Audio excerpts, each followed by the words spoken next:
रणभूमि की धूल अब शांत थी। रक्त से रंगी धरती अब ठंडी हो चुकी थी। योद्धाओं की आत्माएं दिव्य स्वरूप में आकाश की ओर बढ़ रही थी। उसी समय भीष्म पितामह ने अपनी आत्मा को स्वर्ग लोक में प्रवेश करते देखा।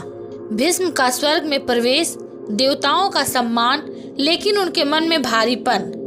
अन्य वीर आत्माएं उनका स्वागत करती हैं, द्रोणाचार्य, अभिमन्यु, घटोत्कच, किंतु भीष्म का मन शांत नहीं है।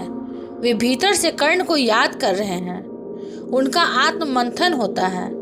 मैंने कर्ण को कभी उसका स्थान नहीं दिया। मैंने अर्जुन का पक्ष लिया, परंतु सत्य यह है कि कर्ण भी उतना ही महान था। हे देवताओं, मैं धन्य नहीं हूँ, मैं भारी हूँ। मैंने उस वीर को अपमानित किया जो सूर्य पुत्र था, जो दानवीर था और जो स्वयं युद्ध भूमि का तेज था। भीष्म पितामह कर्ण की ओर यात्रा करते हैं। मार्ग में वे ऋषि मुनियों से मिलते हैं।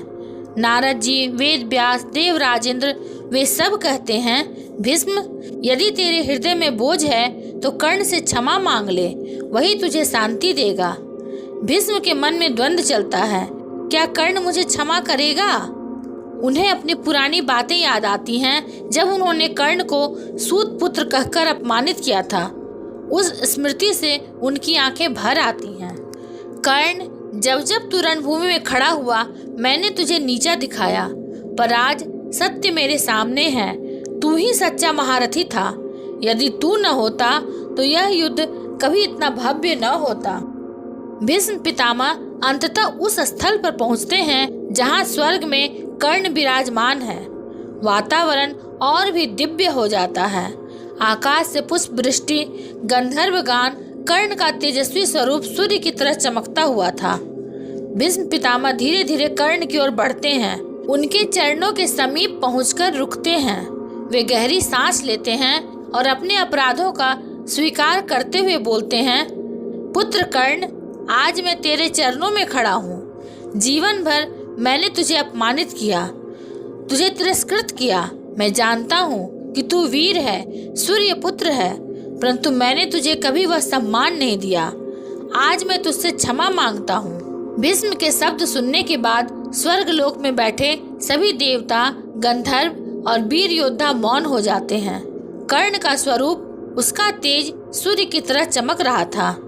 उसके चारों ओर स्वर्णिम प्रभा, देवताओं की पुष्प वृष्टि और वातावरण में दिव्य शांति थी। कर्ण शांत भाव से भीष्म पितामह को देखता है। उसके चेहरे पर कोई क्रोध नहीं, सिर्फ करुणा। कर्ण की आंखों में कोई शिकायत नहीं थी। वहाँ केवल वह शांति थी जो एक महान आत्मा के पास ही होती है।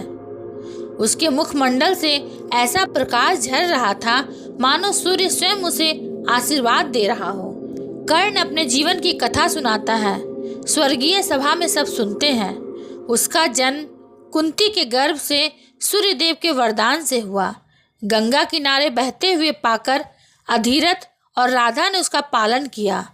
समाज का तिरस्कार, सूत पुत्र कहकर नीचा दिखाया जाना, फिर भी उसने शिक्षा पाई। परशुराम जी का शिष्य बना।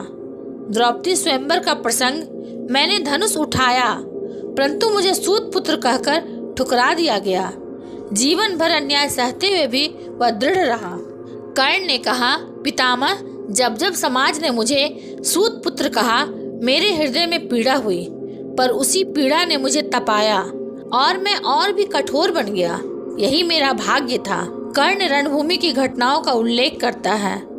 अर्जुन से प्रतिद्वंदिता, दुर्योधन के प्रति वफादारी, सूर्यास्त के समय संघर्ष। वह बताता है कि कैसे भीष्म पितामह ने हमेशा अर्जुन को श्रेष्ठ कहा और उसे नीचा दिखाया।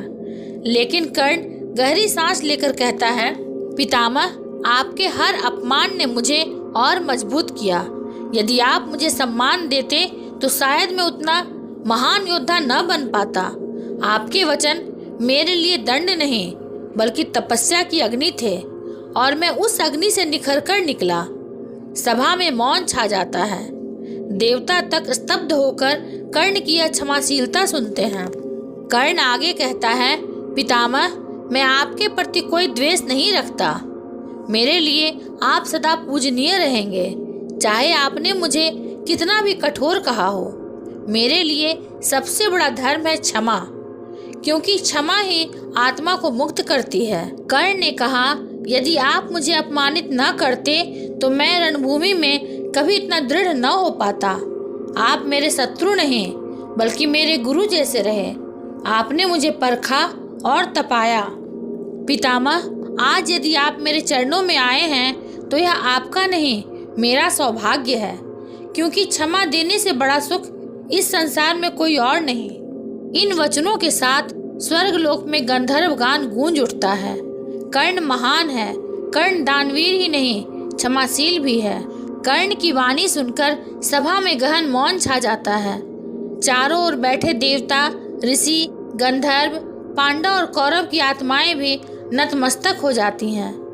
भीष्म पितामह का हृदय जो वर्षों से कठोर था, आज पिघलने लगता है। वे सोचते हैं, मैंने जीवन भर धर्म निभाया, परंतु इस युवक ने क्षमा दिखाकर मुझे पराजित कर दिया। उनका चेहरा कांपता है, होंठ थरथराते हैं और नेत्र नम हो उठते हैं। भीष्म पितामह ने कहा, हे कर्ण, तू वास्तव में महान है। आज तेरी क्षमा ने मेरे धर्म को भी छोटा कर दिया। भीष्म पितामह की आंखों से आंसू बहने लगते हैं। स्वर्गलोक में यह दृश्य अद्भुत है, जहाँ गंगा पुत्र भीष्म, जिनकी आंखों से शायद ही कभी आंसू गिरे हों, आज रो रहे हैं। आंसू केवल दुख के नहीं बल्कि मुक्ति और शांति के हैं। देवगण भी विस्मित होकर कहते हैं, देखो, आज भीष्म का हृदय पिघल गया। आंसुओं के साथ ही भीष्म कर्ण के चरणों में झुक जाते हैं। पुत्र कर्ण, तू दानवीर ही नहीं बल्कि क्षमाशीलता का आदर्श है। आज मैंने तुझसे सीखा है कि वीरता तलवार से नहीं बल्कि क्षमा से सिद्ध होती है। कर्ण तुरंत भीष्म को उठाते हैं और अपने आलिंगन में भर लेते हैं। दोनों महायोद्धा, एक प्रतिज्ञाओं का प्रतीक और दूसरा दानवीरता का प्रतीक, आज गले मिलते हैं। इस आलिंगन से पूरा स्वर्ग लोक आलोकित हो जाता है। गंधर्व गान गाते हैं, अप्सराएं पुष्प वृष्टि करती हैं, देवता स्तुति करते हैं। अभिमन्यु, घटोत्कच, द्रोणाचार्य आदि इस दृश्य को देखकर भावुक उठते हैं। नारद मुनि वीणा बजाकर कहते हैं, आज धर्म और दान का संगम हो गया। कर्ण ने कहा, पितामह, आज आपका आलिंगन पाकर मैं धन्य हो गया। युद्ध भूमि में हम भले ही विरोधी थे, पर स्वर्ग में हम सदा एक रहेंगे। भीष्म पितामह और कर्ण दोनों एक दूसरे का हाथ पकड़कर स्वर्गीय सिंहासन की ओर बढ़ते हैं। देवता घोषणा करते हैं, यह है क्षमा की शक्ति, यही है धर्म का सच्चा रूप। भीष्म पितामह अंत में सभा से कहते हैं, आज मैंने समझा कि वीरता केवल युद्ध में नहीं बल्कि क्षमा में है। कर्ण, तू मेरे जीवन की अधूरी शांति का उत्तर है। कर्ण मुस्कुराकर उत्तर देता है, पितामह, जब तक मनुष्य धरती पर क्षमा को नहीं समझेगा तब तक उसे शांति नहीं मिलेगी। स्वर्ग लोक में दोनों योद्धा तेजस्वी प्रकाश से घिरे हुए, जहां उनका मिलन युगों युगों तक स्मृति बनकर अमर रहता है। अगर आपको यह वीडियो अच्छा लगा हो तो इसे लाइक, शेयर और सब्सक्राइब अवश्य करेंगे। ये महाभारत सिर्फ युद्ध की नहीं, जीवन के ज्ञान की कहानी है। मिलेंगे अगले प्रसंग के साथ, तब तक के लिए धन्यवाद।